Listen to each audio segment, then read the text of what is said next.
Good morning, Arsene. Yesterday there was an issue over Bakary Sagna. You weren't sure whether he'd be fit for the weekend or not. Could you give us the latest on that? He will not be fit. He has a hamstring injury and will be out for the weekend and for basically 3 weeks. So presumably Carl Jenkinson will be the cover there.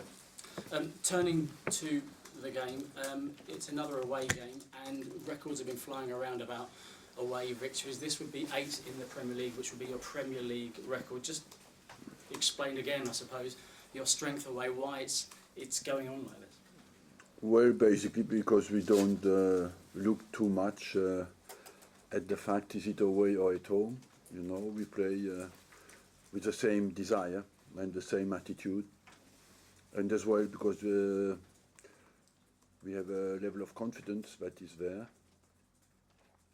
But West Brom represents as well a good test for us because they had, on the back of an outstanding result at Manchester United, their confidence level is certainly high as well, so it will be a very interesting test.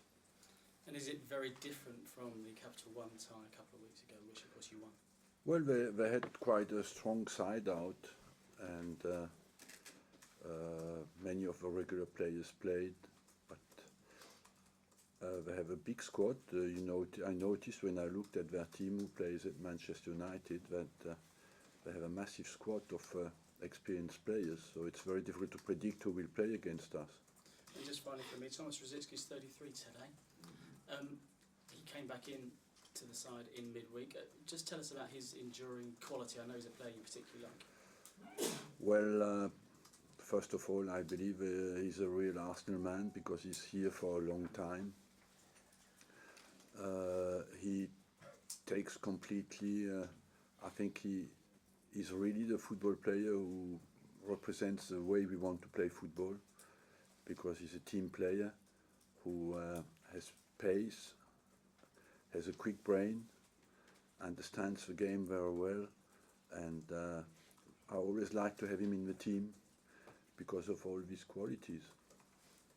Arsene, 3 weeks for Bakary Sagna. How big a blow is that given how he's been playing? It's always a blow because he's a very complete defender. He can defend well, he's good in the air, can attack well as well, and he's a winner type. So of course for us it's a handicap, but Jenkinson had a good start of the season as well, and he's growing as well as a player, and I'm sure he will do very well. Mesut Ozil's impact has been well documented, but are you surprised at how quickly he's settled in? Yes, but you never know how much time that takes. You know, we can never predict, but I thought when I saw him behave in training that it could be fairly quick, and he has good physical qualities, and I think that helps him. And a week ago you were saying about your contract, you'd like to stay here forever if possible. Is there any development on that? No. But we are at the start of the season, and I don't think there's any need to come back on that. And there's no time scale, there's no movement at all? No. Can I ask you about some pictures in the newspaper today? Jack Wilshere appearing to be smoking out in the early hours of Thursday morning, I think. Can I just get your take on that? Is that disappointing to see? Well, I disagree completely with that behaviour. Is it something that's banned within the club, smoking? I don't know really what happened. I will need to have a chat with him about that. You know, there's two things.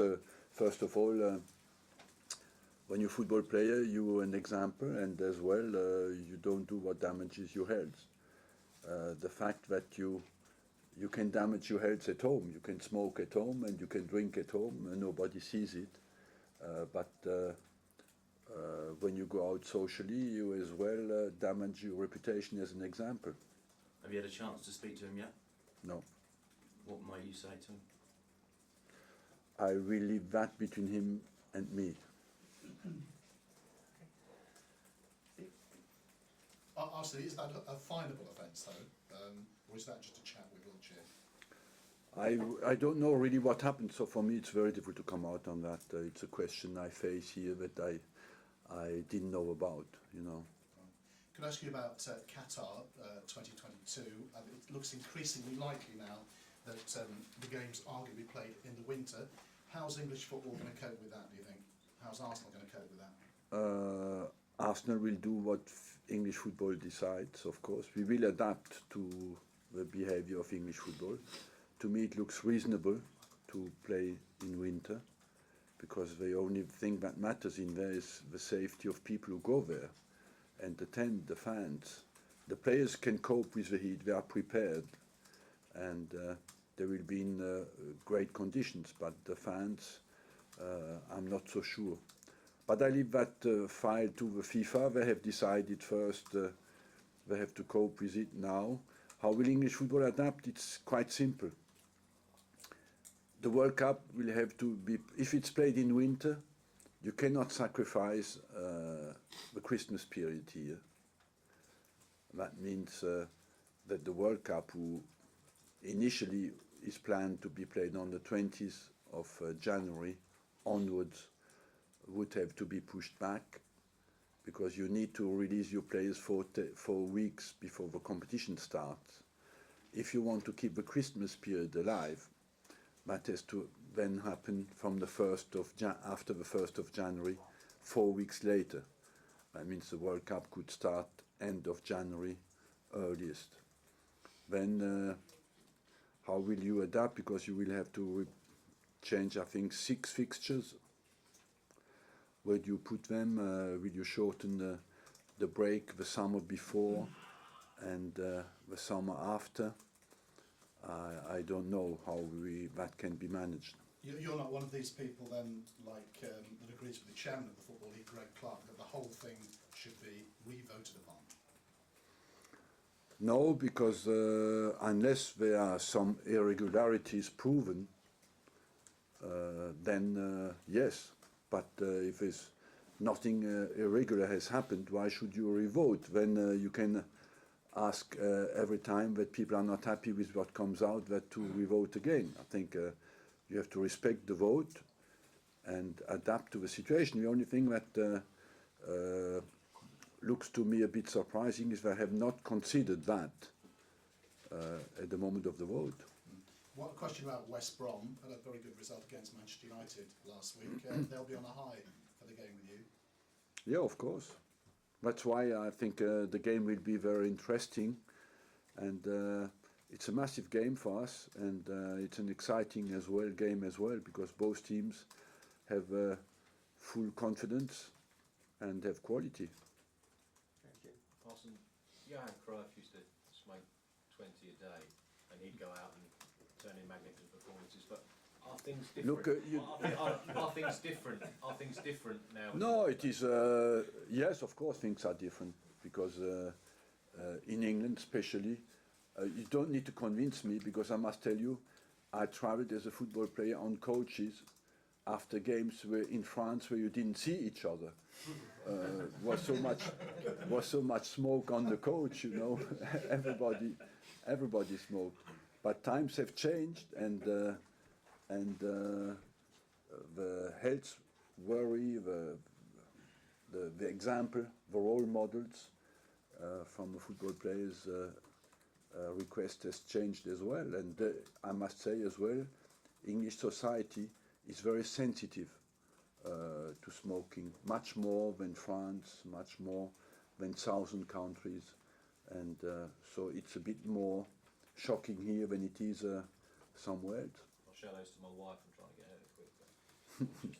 Generally, with Jack, we spoke to him after the match, and he was saying, you know, with all this competition for places, he sees it as something he can thrive on. But I mean, obviously, with Jack, there's maybe a little bit more focus because of his role with England. And yesterday we spoke to Roy Hodgson, and maybe there's some debate about where he fits into the England and the Arsenal side.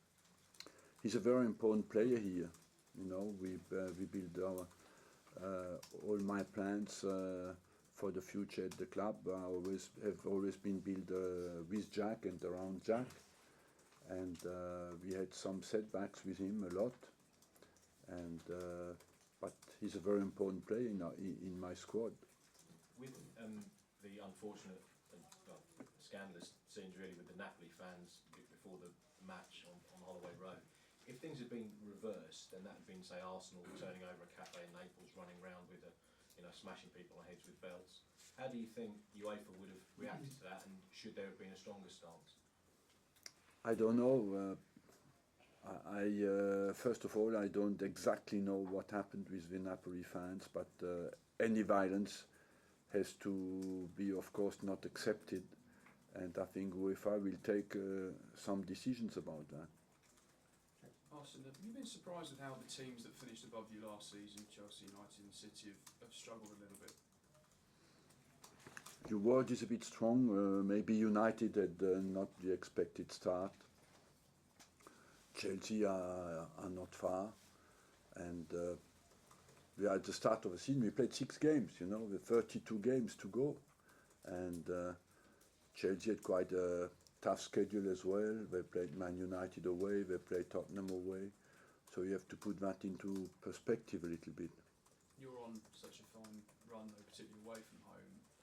I know it's too early to talk about the title, but it's important to maintain and even extend that advantage if you can. For us, it's important to maintain a consistent run, to continue to develop as a team, because if you look at the broader picture, we have quite a good consistent run since March, and but it's important, of course, that we continue to develop. I believe we can do better. There's more to come from us, but we have that will depend now on how much we want it and how hungry we are to continue to improve.